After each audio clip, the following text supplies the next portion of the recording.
Halo pemirsa sekalian, jumpa lagi dengan saya Martin dalam Retro Kini Movie Review edisi kali ini. Kupu-kupu kertas yang baru main 3 hari di bioskop, tahu-tahu ditarik dari peredarannya. Alasan ditariknya film ini dari peredaran masih belum jelas sampai saya menulis naskah ini. Dari pihak PH-nya, Maxima Pictures dan Denny Siregar selaku produsernya juga belum memberikan pernyataan apapun seputar ditariknya film mereka dari peredaran. Film karya Emil Heradi yang mengangkat cinta terlarang ini sebetulnya menarik secara tema yang menjadi latar belakangnya, yaitu tahun 1965 di mana terjadi perseteruan antara PKI dan Ansor. Di tahun ini terjadi peristiwa G30S yang diduga didalangi oleh PKI. Sebetulnya peristiwa G30S ini masih rada-rada sensitif untuk dibahas. Karena tragedi berdarah yang menimpa bangsa kita di kala itu mempunyai efek domino yang dahsyat dan menelan banyak korban. Tapi nanti saja kita singgung sedikit masalah ini ya pemirsa. Kita ikuti dulu alur ceritanya, oke? Tak lupa saya berikan spoiler alert buat mereka yang belum pernah menonton Kupu-Kupu Kertas. Di review saya ini akan ada bocoran endingnya. Jadi buat mereka yang tidak ingin mendengar bocoran filmnya, siap-siap aja ya. Karena film ini sudah hilang dari peredaran dan tidak bisa ditonton lebih dulu sebelum menonton review saya ini. Film diawali dengan rencana Rekoso, seorang kepala Bromocorah, untuk merampas tanah-tanah pertanian dan yang dibudidayakan untuk keperluan pangan di desa sebelah di area Banyuwangi, Jawa Timur. Rekoso sendiri hidup bersama istrinya Sulastri dan Ning, anak perempuannya. Ning tidak suka dengan rencana bapaknya ini. Ini bukan yang pertama kalinya dia merebut tanah orang dengan semena-mena dan mengatasnamakan PKI, partai besar yang berpengaruh kala itu. Rekoso bilang makan atau dimakan untuk membenarkan tindakannya itu. Sulastri sendiri tidak menyatakan protes kepada suaminya akan rencana itu. Dengan diam-diam Ning pergi ke desa sebelah untuk memberitahukan rencana bapaknya itu kepada penduduk-penduduknya. Rupanya sepak terjang Rekoso sudah banyak didengar oleh para penduduk desa, sehingga mereka yang dilindungi oleh Ansor, pimpinan Rashid, juga berjaga-jaga. Ihsan, adik Rashid, juga ikut serta mengawasi sawah dan tanah yang sedang digarap penduduk desa di satu rumah panggung kecil di situ. Ning nekat naik ke rumah panggung itu dan menyuruh para penduduk yang sedang bekerja itu lari karena para Bromocorah berencana menyerbu mereka. Para penduduk tidak langsung percaya pada Ning karena mereka tidak kenal dengannya dan dia adalah orang asing di mata mereka. Salah satu dari mereka bertanya pada Ihsan, "Rashid bilang apa?" Ihsan bilang Rashid berpesan supaya mereka tetap siaga bila terjadi sesuatu yang tidak diinginkan. Rekoso pun akhirnya datang dengan ditemani Busok, tangan kanannya, dan para begundalnya. Namun para penduduk desa yang telah diberitahu Ning soal kedatangannya sudah menyembunyikan diri bersama Ihsan dan Ning. Rekoso dan Busok pun heran kenapa tanah garapan yang mereka datangi kok sepi. Mereka pun kemudian mematoki tanah-tanah itu dan mengklaimnya sebagai tanah mereka. Ihsan pun jadi tertarik pada Ning yang susah payah memberikan peringatan walau Ning tidak kenal padanya dan para penduduk desa. Ning juga suka menolong orang yang terluka dan kebetulan dia punya sedikit pengetahuan soal ramuan untuk mengobati luka luar. Salah seorang penduduk desa yang jadi korban penyerangan Rekoso juga pernah diobatinya. Ihsan juga percaya bahwa Ning tidak bohong. Berkat dukungannya, penduduk desa pun akhirnya percaya pada Ning. Ihsan juga memperkenalkan Ning pada Rashid dan ibunya. Saat Ihsan menawarkan diri untuk mengantarnya pulang, Ning pada awalnya menolak. Namun karena Ihsan mendesaknya, Ning pun setuju. Ihsan mengajaknya mampir ke satu tempat yang indah pemandangannya. Ning pun terpesona akan tempat itu. Ihsan bilang bahwa banyak tempat yang indah seperti itu di area sini. Dia berjanji akan mengajak Ning ke tempat-tempat itu kalau Ning mau. Ning yang juga mulai merasa tertarik pada Ihsan setuju. Sesampainya di desa tempat tinggal Ning, dia menyuruh Ihsan mengantarnya sampai dekat mulut desa saja. Namun, Ihsan ingin mengantarnya sampai ke rumahnya karena dia merasa tidak sopan kalau hanya sampai mulut desa saja. Busok dan anak buahnya melihat Ihsan dan mencurigainya memata-matai desa mereka. Mereka pun bersiap menghajar Ihsan. Di saat kritis tersebut, tiba-tiba Rashid datang dan berbalik menghajar mereka. Dia juga sempat mengkonfrontir Rekoso dan memperingatkannya supaya jangan main-main dengan dia dan penduduk desanya. Orang-orang yang tergabung dengan Ansor akan membuat perhitungan dengannya bila sampai Rekoso dan anak buahnya berani macam-macam. Rashid pun mengajak Ihsan pergi. Sesampainya di rumah, Rashid memperingatkan adiknya supaya menjauhi Ning karena dia adalah putri dari Rekoso. Rekoso dan anak buahnya yang simpatisan PKI berseteru dengan Ansor. Ihsan bilang bahwa Ning adalah wanita yang baik budi dan berani. Dia mengambil risiko yang besar dengan membocorkan rencana bapaknya kepada penduduk desa. Namun Rashid tidak peduli. Sebelum dia pergi untuk menghadiri rapat Ansor, Rashid memberikan baret yang merupakan tanda keanggotaan Ansor. Dia ingin adiknya bergabung dengan Ansor dan ikut berjuang membela penduduk desanya. Namun Ihsan tidak tertarik untuk bergabung. Dia adalah pribadi suka damai dan tidak militan seperti kakaknya. Sebaliknya, temannya yang cacat fisik, Zul, ingin sekali bergabung dengan Ansor. Tapi karena kondisinya yang cacat, hal itu tidak mungkin. Zul juga sering dibully oleh pemuda-pemuda Ansor karena kengototannya ini. Dengan diam-diam, Ihsan memberikan baret Ansornya kepada Zul dan menyuruhnya menggantikannya saja menjadi anggota Ansor. Namun saat Rashid mengetahui hal ini, dia mengambil baret itu dari Zul dan mengembalikannya pada adiknya. Pemuda-pemuda Ansor kemudian menyuruh Zul untuk mengangkat 1 karung beras bila dia ingin diterima menjadi anggota Ansor. Zul pun dengan semangat melakukannya. Namun karena kondisi cacat fisiknya, dia tidak mampu melakukannya dan terjatuh di atas karung beras tersebut. Zul kembali dibully oleh para pemuda Ansor sehingga dia jadi patah arang. Dia sedih sekali bercampur marah. Penduduk desa Ihsan akan mengadakan acara panen raya. Rashid sebenarnya menentang hal ini karena situasinya sedang kurang aman. Namun para penduduk tidak ingin acara panen raya yang selalu mereka nantikan ini ditiadakan karena sudah merupakan tradisi yang melekat pada mereka. Akhirnya Rashid memberikan restu asalkan panen raya diadakan dengan catatan skalanya diperkecil dan tanpa ada panggung, musik, dan tari-tarian. Dia sendiri menyuruh rekan-rekannya memperketat penjagaan untuk mencegah terjadinya hal-hal yang tidak diinginkan. Ihsan diam-diam mendatangi Ning dan mengundangnya untuk mengikuti acara panen raya. Ning sendiri belum pernah merasakan ikut dalam perayaan panen raya. Dengan takut-takut akhirnya dia menyambut undangan Ihsan tersebut. Dia pergi dengan diam-diam bersama Ihsan menuju desanya. Benih-benih asmara mulai tumbuh antara mereka berdua. Dalam rapat Ansor, para anggota sepakat untuk menyerbu Rekoso dan para begundalnya karena ulah mereka sudah mulai membuat resah masyarakat desa. Penyerbuan itu diputuskan akan dilakukan besok malam. Zul yang mendengar rencana ini diam-diam menemui Rekoso untuk memberitahunya. Saat Rekoso menanyakan kenapa Zul memberitahunya, Zul bilang dia marah dan jengkel pada para pemuda Ansor karena selalu melecehkannya dan tidak menerimanya menjadi anggota. Dengan menebang pohon untuk menghalangi jalan di mana truk yang berisi anggota-anggota Ansor akan melewatinya untuk menuju desa Rekoso, mereka berhasil menyabotase penyerbuan itu dan malah balik menyerang Ansor. Mereka menjebak Ansor dan kemudian melakukan penyergapan. Rekoso membunuh mereka semua termasuk Rashid. Ternyata ini adalah rencana dari Sulastri istrinya. Saat Rashid hendak dibunuh, Sulastri terlebih dulu menyanyikan lagu Genjer-Genjer. Penampilan Ayu Laksmi sebagai Sulastri di sini mengesankan sekali. Dengan tatapan dingin dan senyum sinisnya, penampilannya terasa bernuansa magis dan menancap dalam ingatan saya. Ihsan yang tadinya ingin mengajak Ning untuk kabur dari desanya dan ingin memulai hidup baru di tempat lain kemudian mengetahui hal ini. Saat dia bersama Ning sampai di tempat Ansor disergap oleh Rekoso dan para begundalnya, semuanya sudah terlambat. Dia membawa mayat Rashid dengan ditemani Ning yang sedih sekali kembali ke desanya. Ibu Ihsan histeris melihat putra sulungnya sudah menjadi mayat. Kemarahannya tumpah pada Ning dan dia mengusir Ning pergi dari rumahnya. Ihsan menjadi bimbang bercampur sedih. Hatinya galau karena kejadian ini. Ibu Ihsan mengancam kalau Ihsan mau mengikuti Ning, Ihsan tidak usah pulang lagi ke rumahnya.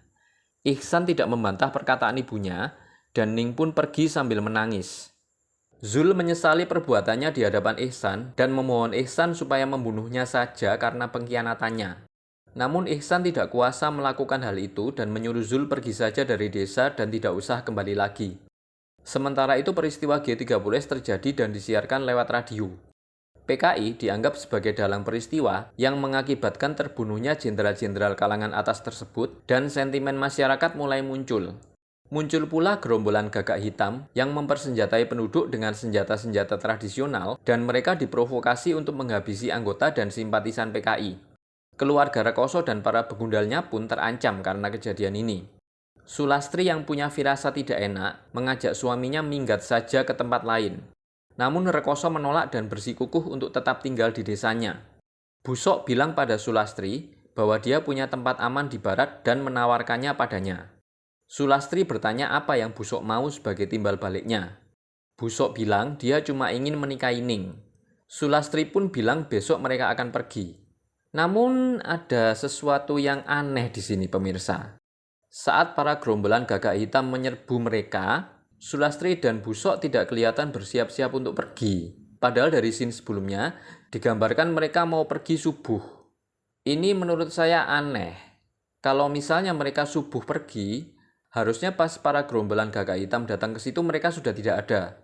Namun pas gerombolan gagak hitam datang ke situ untuk menyerang Rekoso dan begundal-begundalnya, Sulastri dan Busok tetap di situ padahal hari sudah terang. Ini jadi tidak konsisten dengan scene sebelumnya. Gerakan gerombolan gagak hitam mulai meluas dan akhirnya mereka menyerbu desa Rekoso. Walaupun melawan dengan sekuat tenaga, Rekoso akhirnya harus tewas dipancung Algujo gagak hitam. Busok pun juga tewas menyusul bosnya. Sulastri mengajak putrinya kabur, tapi Ning tidak mau meninggalkan bapaknya. Sulastri pun akhirnya pergi tanpa Ning karena situasi sudah genting. Ihsan yang mengkhawatirkan keselamatan Ning diam-diam menyusul Ning dan membawanya pergi. Namun mereka tetap dikejar-kejar oleh gerombolan gagak hitam. Ihsan akhirnya menyuruh Ning pergi sendiri, sementara dia akan mengalihkan perhatian mereka. Ning yang khawatir akan keselamatan Ihsan awalnya menolak. Namun Ihsan mendesaknya untuk menyelamatkan dirinya sendiri karena situasinya sudah sangat sulit bagi Ning. Pengejar-pengejar mereka sudah sangat dekat. Ning akhirnya bersembunyi di balik mayat-mayat yang bergelimpangan di kali yang sudah kering. Gerombolan gagak hitam berhasil menangkap Ihsan. Mereka sudah diberitahu bahwa Ihsan kabur dengan Ning, anak Rekoso yang PKI. Ini membuat Ning dianggap sebagai PKI juga. Namun Ihsan menolak memberitahu di mana Ning. Ini membuatnya dianggap melindungi anggota PKI. Mereka marah dan akhirnya menusuknya hingga tewas. Ning yang menyaksikan hal itu dari balik mayat yang melindunginya jadi histeris, menyaksikan pria yang dicintainya mati. Namun dia tidak berani bersuara dan hanya bisa menyaksikan tragedi itu dengan membisu. Baiklah pemirsa, seperti yang saya singgung di awal edisi ini, sebetulnya premis yang diusung kupu-kupu kertas tentang setting eranya yang menyinggung PKI cukup menarik. Sayangnya, latar era ini tidak digali lebih dalam untuk memperkuat ceritanya, sehingga terkesan cuma sebagai setting waktu saja tanpa makna yang berarti. Apalagi bagi generasi sekarang yang mungkin banyak yang tidak tahu latar belakang PKI saat itu.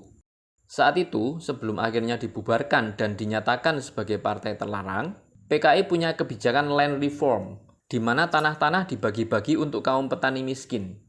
Kebijakan ini tentu punya efek yang tidak mengenakkan bagi si pemilik tanah yang tanahnya dirampas. Pemilik tanah atau tuan tanah yang tidak mau menyerahkan tanahnya dianggap kontrarevolusioner dan akan dimusuhi. Atas dasar inilah, maka Rekoso dan gerombolannya dengan mengatasnamakan PKI yang merupakan partai besar saat itu, merampas tanah-tanah di sekitarnya dengan alasan untuk dibagi-bagikan pada petani-petani yang miskin. Padahal dia sebenarnya malah memanfaatkan tanah-tanah yang sudah dirampasnya itu untuk kepentingannya sendiri dan kelompoknya. Hal ini tidak dijelaskan secara gamblang di filmnya. Rekoso hanya mengungkapkan alasannya, yaitu makan atau dimakan, yang tentunya tidak substantif. Karakterisasi Rekoso juga ambigu di sini, di mana pas dia akan dipancung oleh Algujo gagak hitam, dia bilang, biarlah darahku menyuburkan tanah ini. Seolah-olah mengesankan bahwa Rekoso ini punya jiwa seperti Robin Hood, yang merampok yang kaya, kemudian membagi-bagikan hasil rampokannya pada mereka yang miskin dan membutuhkan. Hal ini tentu saja tidak nyambung dengan penggambaran karakternya sepanjang film yang dikesankan sebagai penjahat tanpa sisi baik sama sekali. Walaupun akting Iwake yang memerankan Rekoso bagus, tapi karena karakterisasi yang kurang nyambung ini, jadinya hanya sisi jahatnya saja yang terlihat. Kata-katanya yang bilang biarlah darahku menyuburkan tanah ini terkesan sumbang dan bertolak belakang dengan penggambaran karakternya di sepanjang film. Hal yang sama berlaku juga pada Ayu Laksmi yang memerankan Sulastri. Kualitas aktingnya tentu saja tidak perlu diragukan lagi. Namun justifikasi yang disampaikan Sulastri bahwa saat dulu keluarganya dibunuh di depan matanya dia tidak berbuat apa-apa, dan sekarang dia tidak mau hanya diam saja kali ini, saat dia memutuskan untuk menyuruh suaminya membunuhi anggota-anggota Ansor setelah mereka disergap, jadi terkesan dangkal dan tidak punya bobot. Karena tidak ada flashback atau narasi yang lebih mendetil dari peristiwa diamnya dia dulu saat keluarganya dibantai. Akhirnya mereka berdua ya tetap saja jadi penjahat tanpa bisa menarik empati saya. Alasan jadi jahatnya mereka berdua ini kayak angin lalu saja karena tidak jelas. Akting Reza Oktavian atau Reza Arab yang memerankan Busok juga cukup meyakinkan, walau dalam beberapa bagian bahasa Jawanya masih agak kaku. Reza mampu membawakan perannya dengan meyakinkan dan berkesan. Reza sendiri sebenarnya lebih dikenal sebagai salah satu pendiri dan member Weird Genius. Akting Amanda Manopo juga cukup meyakinkan dengan ekspresi yang cukup natural dan seolah tanpa kesulitan memerankan Ning yang problematik. Tapi sama seperti Reza, di beberapa bagian bahasa Jawanya juga terkesan agak kaku. Akting Chico Kurniawan sebagai Ihsan juga cukup bagus. Sayangnya, bahasa dan logat Jawanya juga masih agak kaku di beberapa bagian. Dan sayangnya pula, chemistry mereka berdua masih terkesan biasa-biasa saja. Kurang meyakinkan sebagai pasangan kekasih. Namun menurut saya ini juga bisa disebabkan karena meningkatnya hubungan mereka menjadi pasangan kekasih digambarkan terlalu cepat. Masa baru beberapa hari kenal sudah pacaran, dan bahkan rela mati demi membela sang kekasih. Walaupun setting film ini adalah zaman kuno, era tahun 60-an, menurut saya ya nggak segitunya kali, sampai rela mengorbankan nyawanya demi seseorang yang pacarannya baru dalam hitungan hari. Ini yang membuat Kupu-Kupu Kertas jadi kurang berkesan buat saya. Jualan utama film ini adalah romansa mereka berdua. Tapi dasar percintaan mereka tidak ditopang oleh sesuatu yang kuat. Cuma kayak cinta monyet saja. Romeo dan Juliet saja pakai proses sampai akhirnya mereka saling mencintai. Lah ini, prosesnya segitu doang. Jadinya kurang meyakinkan. Makanya chemistry mereka jadinya biasa-biasa saja menurut saya. Untungnya, Kupu-Kupu Kertas masih menyajikan sinematografi yang indah yang ditangani oleh Padri Nadiak, yang bukan nama baru dalam dunia perfilman Indonesia. Saat mereka berdua berada di tempat berpemandangan indah, terekam dengan keren dan oke banget. Momen dramatis dan tegang juga terekam dengan baik dan cukup mengesankan. Di sisi ini, film ini patut diacungi jempol. Juga penggambaran setting tahun 60-an di desa yang believable dan cukup berkesan. Akting Fajar Nugra sebagai Zul juga cukup oke, walaupun lagi-lagi di bagian bahasa Jawa dan logat Jawanya masih ada kekurangan. Namun sebagai Zul yang cacat, Fajar tampil cukup meyakinkan. Juga Samo Rafael sebagai Rashid yang terlihat cukup berwibawa dan meyakinkan sebagai seorang pemimpin. Jadi, skor saya untuk Kupu-Kupu Kertas 5/10. Patut disayangkan film yang potensial sekali untuk dikembangkan lebih bagus lagi ini punya kekurangan di segi ceritanya. Seperti yang sudah pernah saya ungkapkan sebelum-sebelumnya, menurut saya cerita adalah faktor penting yang menjadi daya tarik suatu film. Rabi Mandra dan Jocelyn Cordelia selaku penulis ceritanya terasa nanggung dalam merangkai cerita dan kurang dalam menggali latar belakang dan sebab akibat rangkaian kejadiannya. Satu lagi sisi positif film ini adalah desain produksinya yang bagus dan patut diacungi jempol. Segitu dulu review saya di edisi kali ini ya pemirsa. Kita jumpa lagi di edisi berikutnya. Bye!